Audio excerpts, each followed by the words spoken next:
One's louder than that one, so whichever one you want. Okay. Alright, I'll do this one. How's all four of us?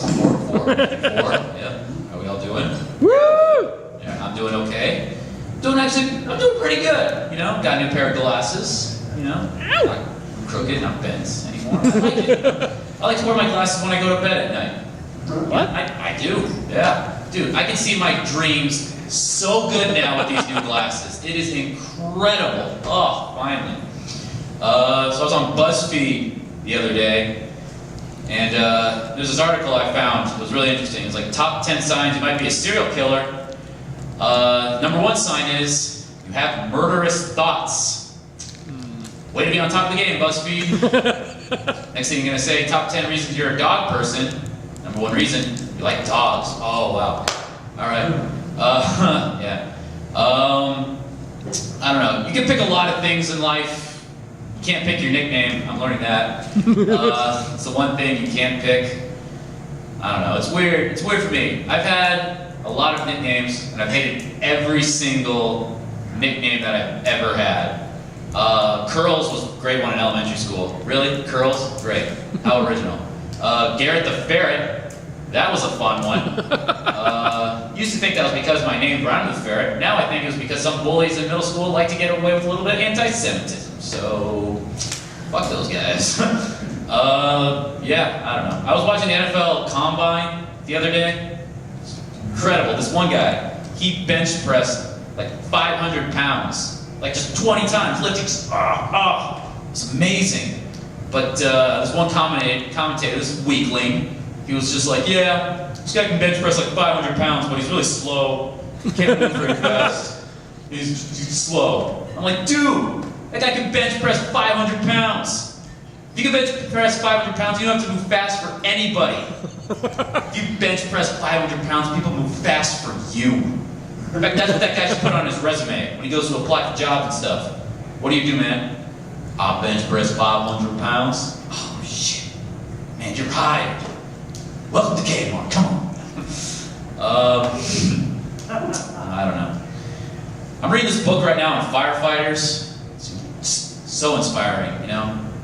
I mean, this book, it details, like, this one guy was talking about how, like, he would die for his friends. He said that in the book. He's like, man, I would die for my friends and my brothers. I would die for them. I'm like, wow.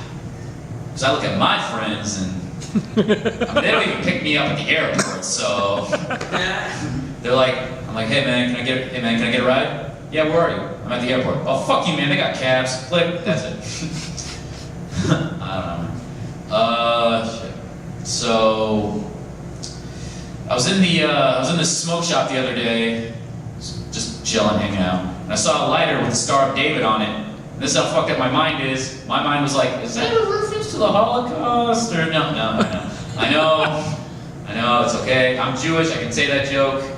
And the first time I ever went to a Christian church, I stole money from the collection plate. So I mean, it's really, it's not the best thing to ever do. I wish I could say, like, I was 7 when I went, I wish I could say, like, I didn't know any better, but I knew what I was doing.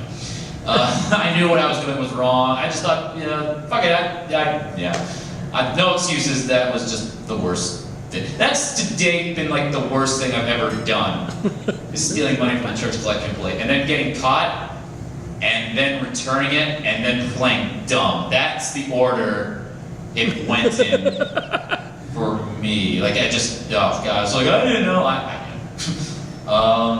yeah. So, I don't know, man. I complain a lot. I'm noticing that about myself. It's a bad habit I have. You know, I was watching this documentary about these Cuban refugees who are going from Cuba to Florida. For those of you who don't know, it is a treacherous, like, just, it's incredible what these people go through just to get to America. You know, they're on rafts that they made that they think will survive in the ocean. And I complain when I have to stand outside too long in this weather. Like, if I'm outside for like 10 seconds, I'm like, fuck this. Goodbye. I don't know, man. I also find I'm wasting way too much time in my life just doing I could be doing so much more is what I'm trying to say. Like, I was watching an hour-and-a-half long infomercial on kitty litter the other day. Wow. Hour-and-a-half long on kitty litter. It was incredible. It blew my mind just how long this thing was. Like, And the thing that they were like preaching about this kitty litter was that it was great for the environment. So I mean, now we can finally stop blaming kitty litter for global warming. Isn't that such a relief? But the thing that blew my mind this commercial was an hour and a half long. You know how much that costs? It's $10,000 a minute on television. Do the math, that's $600,000 roughly. This guy, some guy came into it and was like, hey, I want to run an hour and a half long commercial about my kitty litter product. How much is that going to cost? Around $600,000. The guy just went, chump change. Got that fucking money. I don't know, man. It's great that we live in a country where you can become a millionaire for like cat litter. You know what I mean? I don't think that existed anywhere else. No other country can you become famous for inventing the Snuggie. You know what you get what I'm saying? That doesn't exist. I don't know. I'm in college right now. I go to the University of Minnesota. And occasionally, I'm from San Diego originally, born and raised San Diego. Occasionally people will ask me, why'd you move here, man? I like to fuck with them a little bit. I like to be like, I'm in the witness protection program. And occasionally they'll believe me. They're like, oh shit, man, what'd you see? And I'm like, oh shit, like I don't want to tell the truth at this point. It's too much fun. I want to continue with the lie. So I'm like, I don't know. I saw a guy jaywalking, he got really mad, and my family had to relocate. God, it was weird. Time for everybody.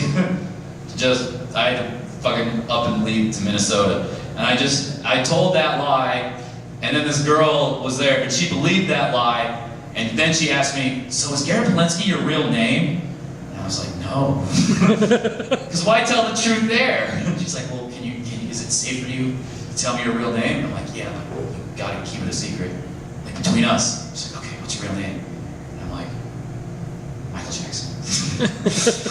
I don't know, just like, you are not Michael Jackson. I'm like, okay, it's embarrassing what my real name is. Just please don't tell anyone. It's Wendy Hammer. I know, that's a family name. Shit, I'm just trying to do shit out tonight. The guy said, the MC said I could go for 10 minutes. You can. I can. I don't know, I don't want to waste any more time. I'll think of some other stuff to talk about. Yeah, my best friend is actually a firefighter. His name is Miles. We've been best friends since, high school. He's a cool guy, I really like him.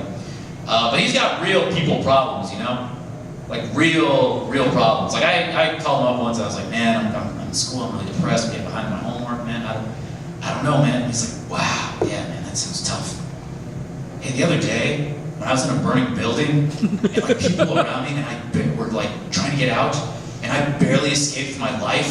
The entire time I was just thinking, man, thank God I'm not in college, man. Thank God. Oh my God. I mean, I thought I was doing something genuine. You guys are the real heroes, these college students. I don't know, man. I like watching that whole Brian Williams story unfold. For those of you who don't know, Brian Williams is in trouble for saying some things that didn't happen. He said that he got shot at in Iraq. Turns out the entire thing was made up. So now NBC is suspending him for 6 months to find out what are the lies this man has told. Fact checking everything he's ever said. And I'm just sitting at home going, dude, where the fuck are the fact checkers for Fox News? Yeah. Those guys lie every single time. I remember watching, I was just looking through the channels and I just saw the scroll, it said Obama. Is he from outer space, question mark? And I know it sounds like I'm making that up off the top and throwing it out of my ass, but I swear to you, and then I had to watch, I was like, what are they talking about? They thought Kenya was like, they thought that would like draw people in, that he was from Kenya, and they used outer space. I imagine there was like some people at home, some old people, crusty, were just like, I knew that Obama was from Mars. Didn't trust him. Obama, what kind of name is that? No, I love the fact that we live in a world, or like in a time that Barack Obama's president, That dude has been through some shit in his time, let's be honest. If that dude was doing what Bush did, I mean, I'm not saying the guy would have been assassinated, I'm just saying I think there would have been a couple of people who have taken some attempts at his life by now, you know what I mean? I think he's doing an incredible job under the pressure that he's in, Yeah. Woo! Thank you. Everybody's coming at him. Congress is coming at him. His own wife's coming at him, I think. I can see that. Brock, why are you smoking so much? You see all these white people I'm dealing with? They're fucking crazy. They think I'm from Mars. It's an interesting time. I don't know. I'm happy. I'm pretty happy with my life, I think. You know, I'd like to fall in love when I'm like older. Not now. If I fall in love now, that'd be worthless, I think. You know. Later along the line, fall in love. You know, having a wife, no kids, just be out there. Yeah. But I find there are people who I know who are getting married right now, and I just think to myself, dude, you're just being a divorce statistic. There's no way you can get married at 19 and then like not get divorced now. You know what I mean? I mean, who the fuck finds their soulmate when they're 19 years old and then lives the rest of their lives like they're in Disneyland? Something along the way will like pick at you that will be like, fuck it, I'm done. That's it, I'm out. No, man. All right, I'm gonna end on this story really quick, so I get the guitar players up here because those guys got real talent. When I was 15 years old, my sister got really mad at my mom, and she with the house we were living in, she kicked a hole in the wall like this big around with her boots, just this big around. And of course, my dad found the hole. Like, he found it, and he's just like, "Katie, Garrett, get down here right now!" And I'm like, "Oh shit, what do we do?" He's like, "I don't know which one of you kids did it, but you're gonna sit here until you tell me who did this shit." And I'm just like, "It wasn't me." And Kate, my sister, was like, "It wasn't me either." So we're just like in the room, and we're both at the stalemate. And eventually, my sister should be in the CIA, is what I'm trying to say, because through her like manipulating, she convinced me that I blacked out in anger and kicked this hole in the wall out of just like no reason. And I got blamed for it, and I got punished for it, and it's incredible. Like the entire time, my sister just never fessed up while I was like washing my dad's car and everything. So like a year later, I'm like picking her up from school, and I was like, "Hey Katie, who kicked that hole in the wall?" And she's like, "Oh, it was me." And I'm like, "What the fuck is wrong with you? Who is that manipulative? Who can just see their older brother just take abuse like that and just not confess?" The moral of the story is, if you lie long enough, eventually you'll get your way, which is kind of what happened to Bush. All right. Thank you guys so much. This has been fun, guys. Thank you so much. Bye. Woo!